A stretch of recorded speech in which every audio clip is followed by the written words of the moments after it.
এরকম না সব সময় রাখা।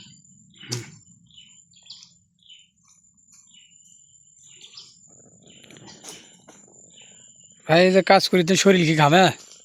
তাই শরীর তো ঘামি। তো আমরা তো বোঝা যাচ্ছে না, দর্শক তো বুঝে পাচ্ছে যে আমরা শরীরে ঘামছে। বাংলাদেশের লোক তো মনে করবি যে শরীরও ঘামিচ্ছে না, কিছুই হচ্ছে না। দেখেন তো দেখি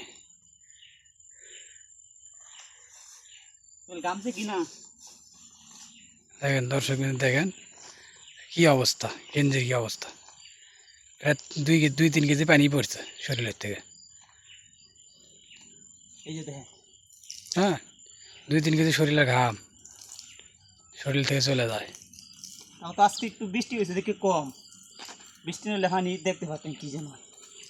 এই যে ফ্যান প্যান্ট ম্যান সব ভিজে গেছে ভাই, শরীরে ঘাম মাটিতে পরে বুঝলাম, শরীরতে শুয়ে শুয়ে।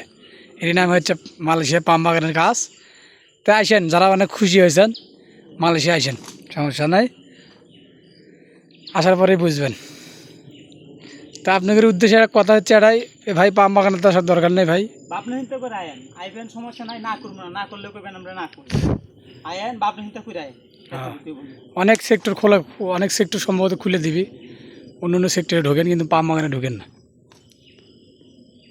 নাইটের কষ্ট ভাই, খালি এইটাই নিজের গাড়ি নিজে চালাইতে হয়। আবার এই গাড়ি নিজে ড্রাইভার, নিজেই ফল লোডিং দেওয়া লাগবে, নিয়ে আবার নিজে আবার ফল আবার নেমে দেওয়া লাগবে ভাই, অনেক প্যারা আছে, কষ্ট আছে।